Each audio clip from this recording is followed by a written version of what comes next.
경건해야 한다라고 하고 싶습니다. 경건. 디모데전서 4장 8절에는 육체의 연습은 약간의 유익이 있으나 경건은 범사에 유익하니 금생과 내생에 약속이 있느니라 그랬습니다. 육체의 연습도 약간의 유익이 있습니다만은 경건은 범사에 유익하다 그랬습니다.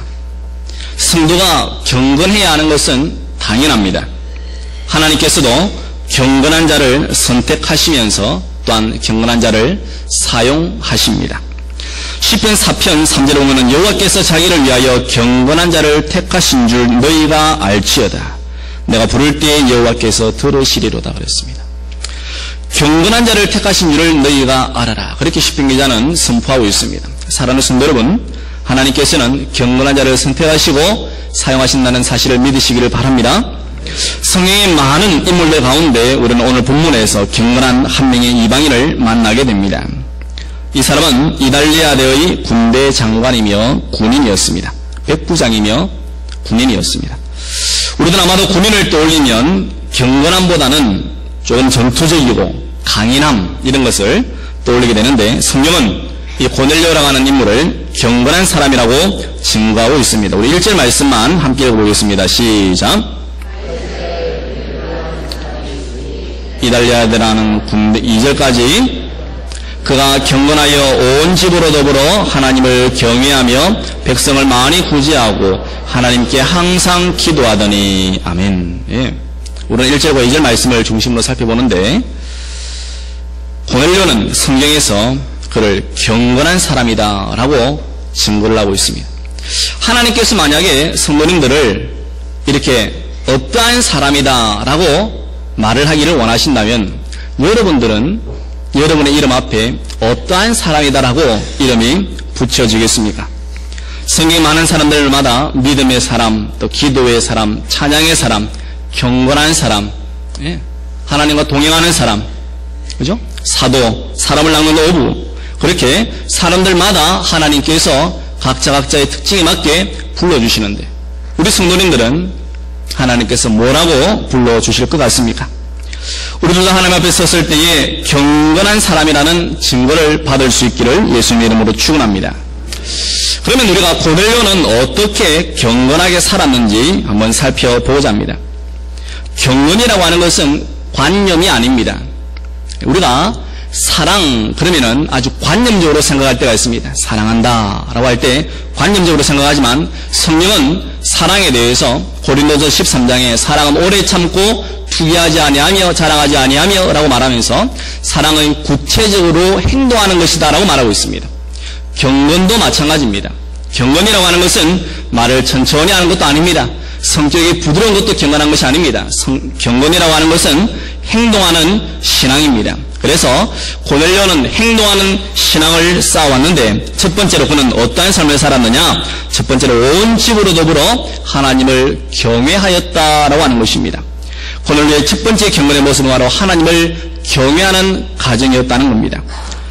우리들은 대체로 자기 자신의 신앙생활을 잘할지 모르지만 온 집안이 하나님을 경외하고 신앙생활을 잘하기는 결코 쉬운 일이 아닙니다.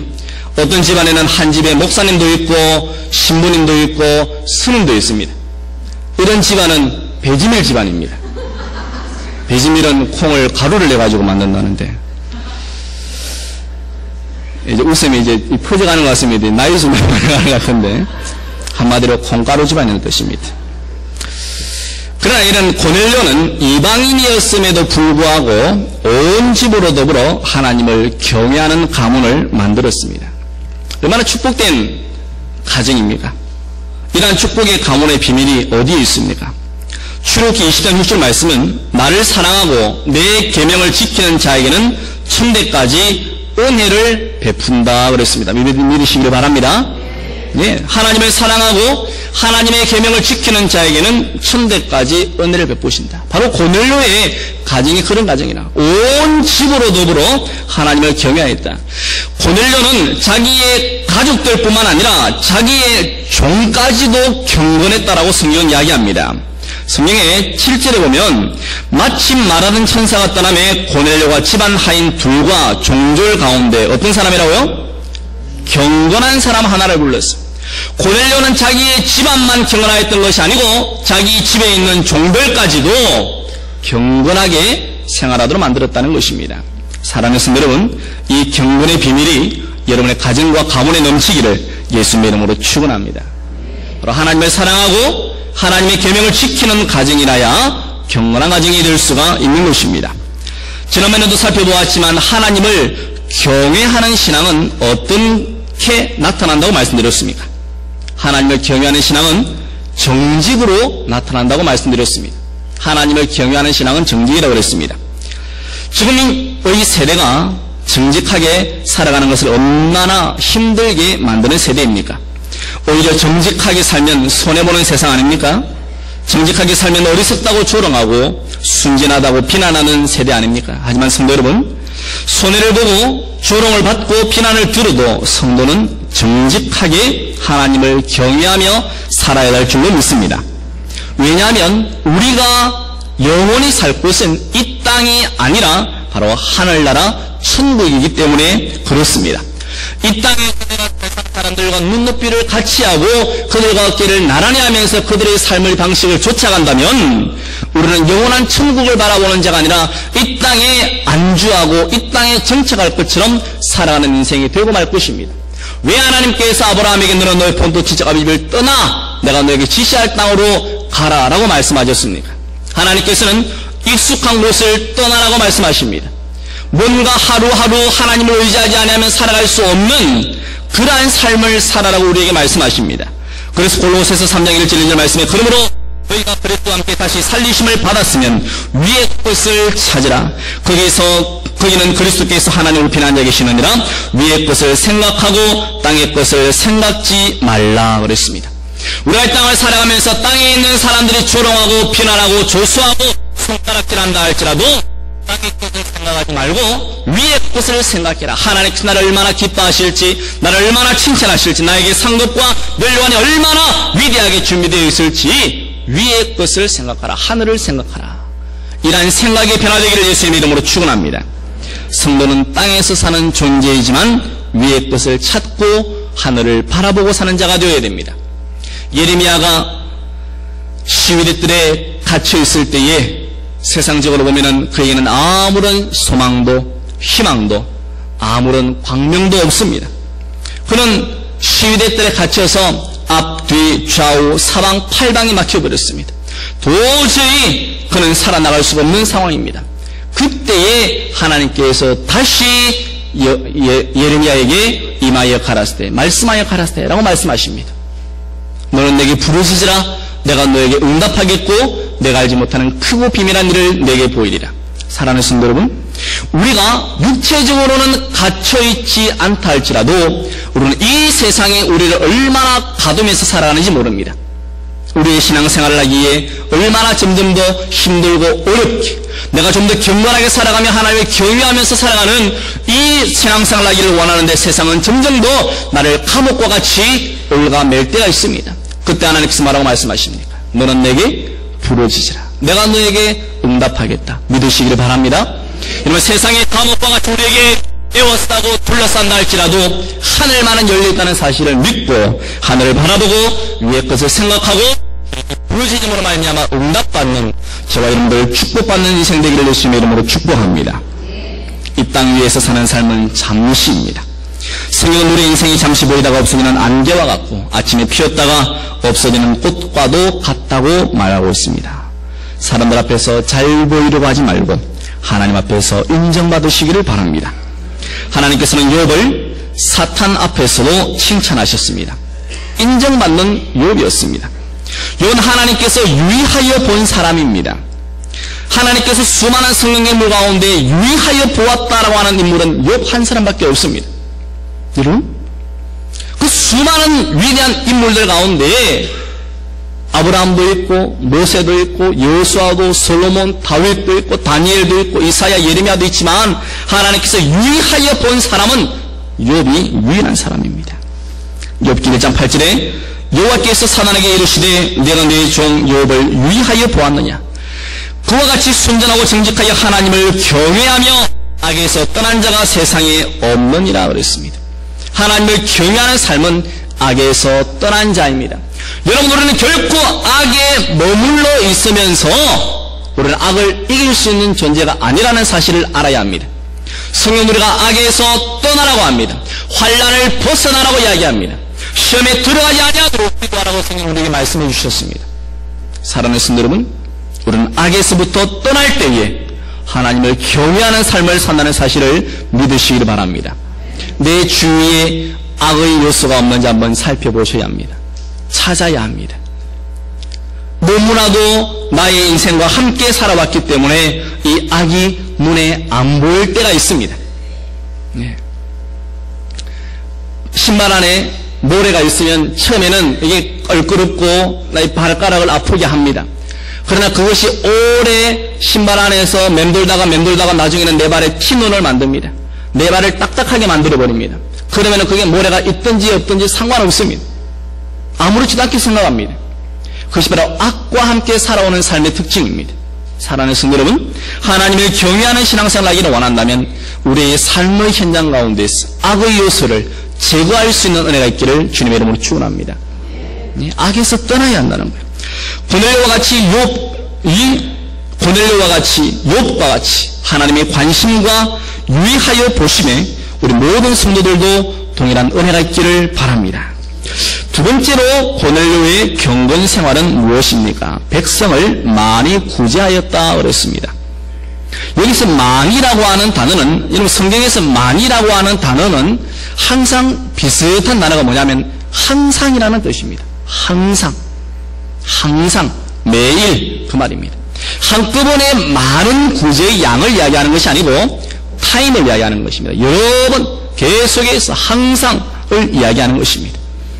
이처럼 고넬료는 구제의 양도 많은 양을 포함했겠지만 항상 구제하는 것입니다. 여러분, 적은 것이든 많은 것이든 고넬료는 항상 구제에 힘썼던 사람입니다. 구제의 원칙이 성경에 있습니다. 마태복음 10장 8절에 병든 자를 고치며 죽은 자를 살리며 문둥이를 깨끗게 하며 귀신을 쫓아내되, 한번 따라하겠습니다. 너희가 거저받았으니 거저주어라. 뭔가 우리가 섬김과 헌신과 봉사에 대가가 있기 시작한다면 그때부터는 타락하기 시작하는 겁니다. 대가 없는 겁니다.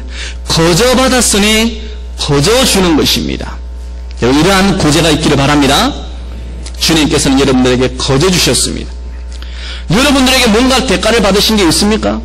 여러분이 집을 장만하고 직장 생활을 하고 여러분들의 가정을 꾸리고 행복하게 살아가고 건강하게 살아가면서 하나님께서 여러분들에게 뭔가 요구한 게 있습니까?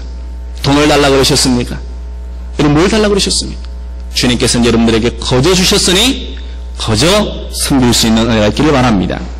두 번째 원칙은 마태복음 6장 3절입니다. 너는 구제할 때에 오른손이 하는 것을 왼손이 모르게 하라 그랬습니다. 이것이 구제의 원칙입니다. 그런데 이 원리의 적용은 바로 예수님의 이름으로 하는 것입니다. 내가 하는 것이 아니라 주님이 하시도록 해야 하는 것입니다. 고넬료의 구제가 하나님께 상달될 수 있었던 이유는 바로 이러한 원칙과 적용 때문이라고 생각합니다. 고넬료가 수많은 구제에 항상 구제하였지만 그는 그의 이름으로 하지 아니하고 하나님의 이름으로 예수님의 이름으로 섬겼기 때문에 그의 구제가 하나님께 상달되었다고 하는 것입니다. 고넬료는 제9시 기도 시간에 환상 중에 하나님의 사자가 들어와서 고넬료의 구제가 하나님 앞에 상달하여 기억하신 바가 되었다라고 했습니다. 여러분, 제9시는 우리 지금 시간으로 생각하면 오후 3시입니다. 그대로 6시를 더하든지 6시간을 더하든지 그걸과 같이 대칭되듯이 보면 됩니다. 오후 3시입니다. 그래서 제9시, 제6시,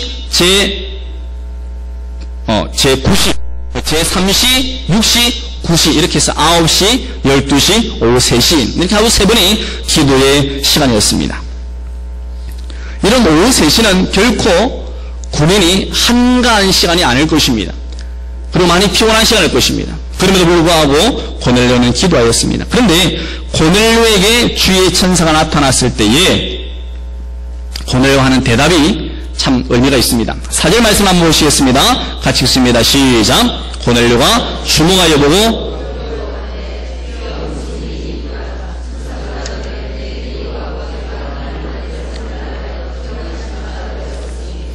고넬료가 주목하여 보고 그 다음에 두려워 가로되어라고 그러는데, 고넬료가 두려워했다라고 하는 것은 겁을 먹었다라는 것이 아닙니다. 겁을 먹은 것이 아니고 하나님의 천사가 자기에게 임했기 때문에, 자기를 찾아왔기 때문에 거기에 대한 경외감이라고 하는 것입니다.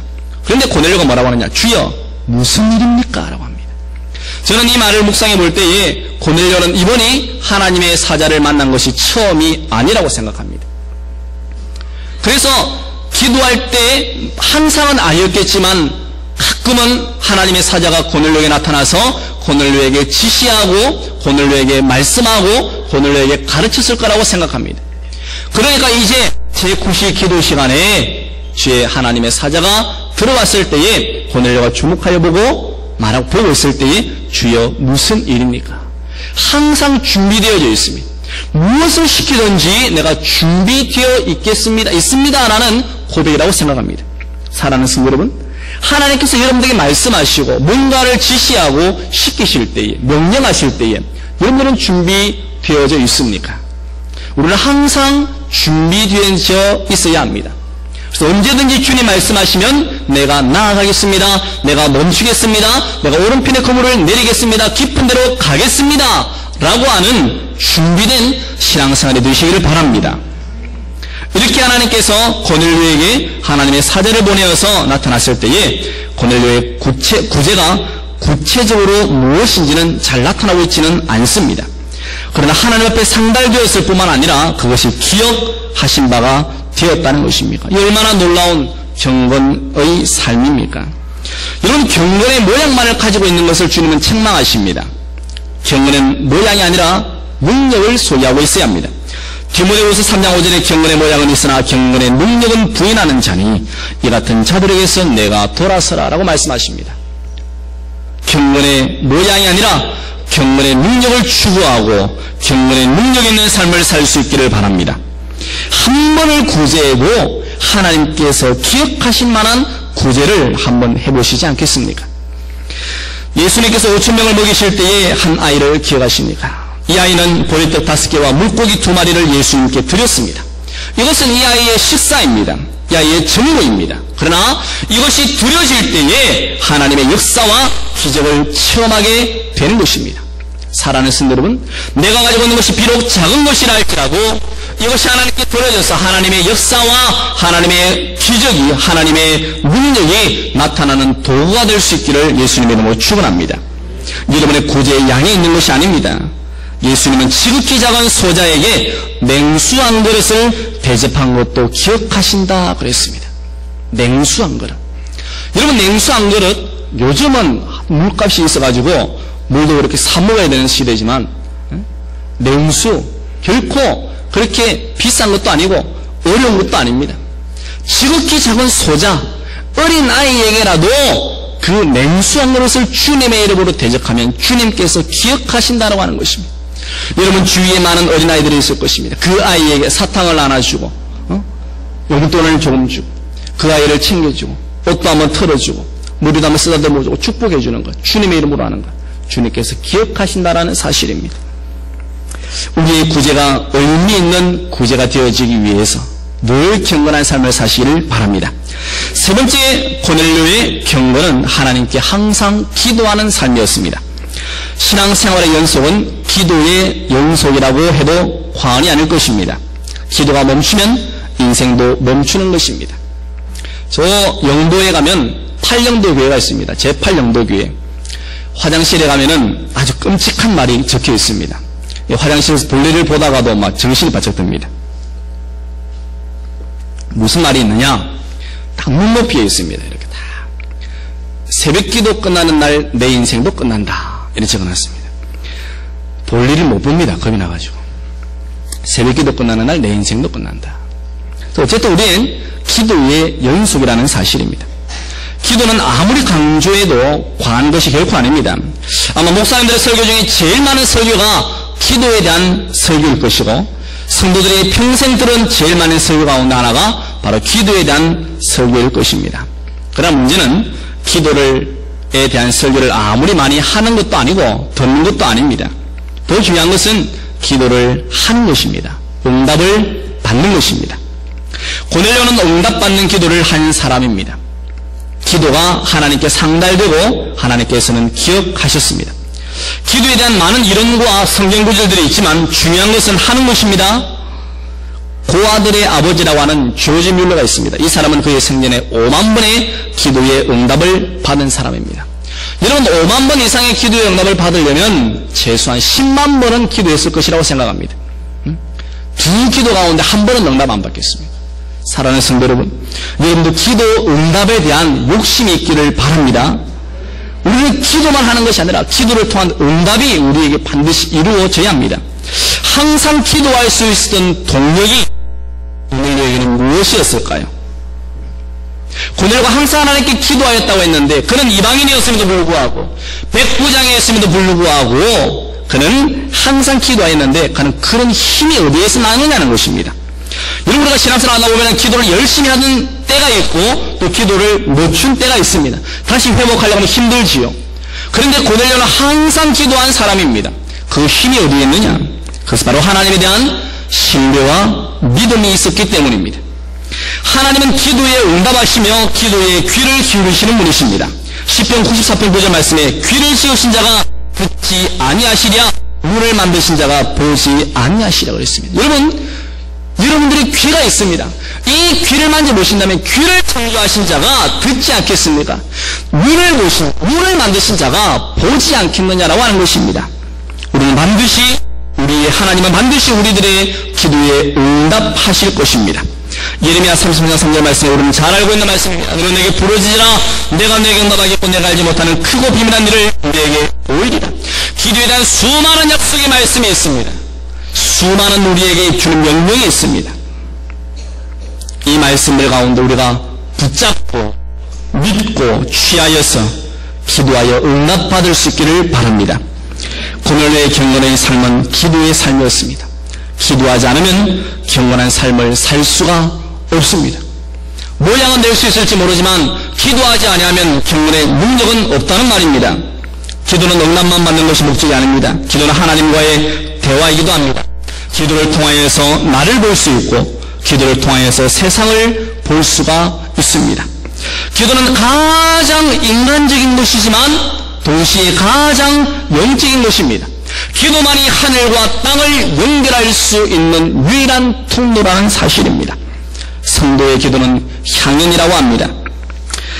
계시록 8장 4절 말씀에 향연이 성도의 기도와 함께 천사의 손으로부터 하나님 앞으로 올라가는지라 그랬습니다. 사랑하는 성도 여러분, 우리의 기도가 하나님과 이 땅을 연결하는 통로라면은 고넬료의 기도가 바로 그러한 향기나는 연기가 되어서 하나님께 상달된 기도라고 하는 사실입니다.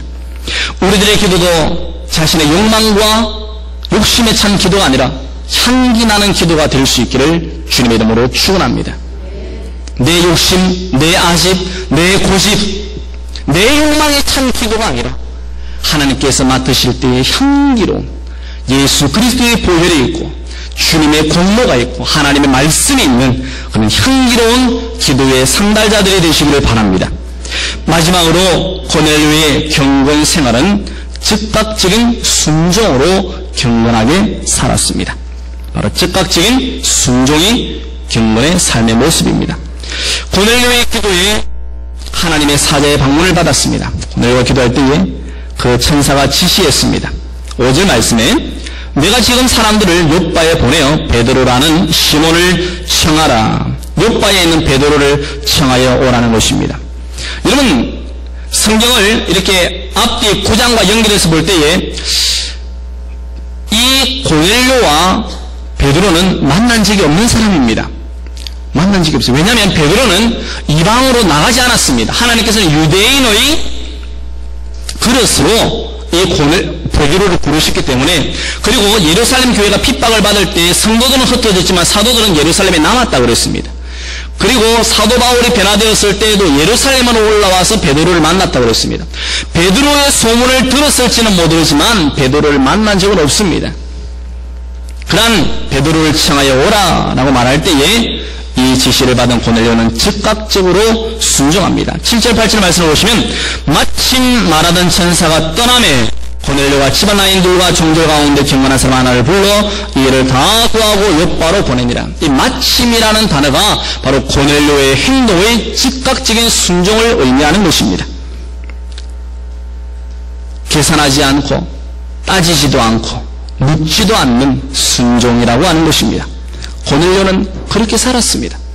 그는 구제하고 하나님을 경외하고 백성을 구제하고 기도를 많이 할 뿐만 아니라 그러나 하나님의 말씀에 즉각적인 순종, 이것이 하나님 보시기에 경건의 삶의 모습이더라고 하는 것입니다. 경건한 사람은 하나님의 뜻이라면 속히 하는 사람입니다. 자신의 문제는 더디하더라도 하나님의 일이라면 원리를 제쳐두고 하는 것입니다. 그래서 경건한 사람의 순종의 특징은 어떻게 나타나느냐? 충성으로 나타납니다. 충성으로. 히브리서 3장 5절 6절에 또한 모세는 장래 말할 것을 증거하기 위하여 하나님의 온 집에서 사환으로 충성하였고, 모세는 이스라엘의 영적 지도자였음에도 불구하고 하나님의 온 집에 사환으로 종으로 충성하였다라고 이야기합니다. 백성의 지도자였지만 하나님의 집에는 종이었다라는 사실입니다. 6절에는 그리스도는 그의 집 맡은 아들로 충성하였으니 예수님도 충성하였습니다. 충성하였어요. 여러분, 순종을 말할 때 대부분의 사람들은 성격적인 부분을 이야기합니다. 그러나 그렇지 않습니다. 순종은 성격이 아닙니다. 조용조용한 성격이 순종을 잘하는 것이 결코 아닙니다. 순종은 성격이 아니라 삶이 되어야 합니다. 작은 일에 충성하는 자가 큰 일에도 충성할 수 있습니다. 그러므로 지극히 작은 소자에게도 냉수 한 그릇을 줄 수 있는 그 충성이 큰 일을 맡기신다는 사실입니다. 순종의 삶을 통하여서 하나님의 집에 충성된 성도들 다 되시기를 예수님의 이름으로 축원합니다. 맡긴 자에게 구할 것은 충성이라고 하셨습니다. 내가 목숨도 아끼지 아니하고 주님께서는 충성하라고 그렇게 우리에게 말씀하고 계십니다. 사랑하는 성도들은 고넬료의 삶을 통하여서 그의 기도와 고제가 하나님 앞에 상달되고 기억된 자라는 사실입니다. 고넬료의 이러한 삶이 하나님께서는 그의 가정에 또 다른 마가변의 다락방과 같은 그러한 오순절의 역사가 일어나는 통로로 삼으셨다고 하는 것입니다. 여러분, 우리는 어느 날 갑자기 하나님의 성령을 받는 것이 아닙니다. 내가 어느 날 갑자기 길을 가고 있는데 성령을 받는 것이 아닙니다. 하나님의 성령은 준비된 자들에게, 하나님의 성령은 예비되어져 있는 자들에게, 그릇이 하늘을 향하여서 열려져 있는 자들에게 하나님은 성령을 부어주신다는 사실을 믿으시기를 바랍니다. 마가변의 다락방에 120명의 성도들이 열흘 동안 전혀 전심으로 기도하였을 때에 그들은 불같이 바람같이 마시는 성령을 체험하였습니다.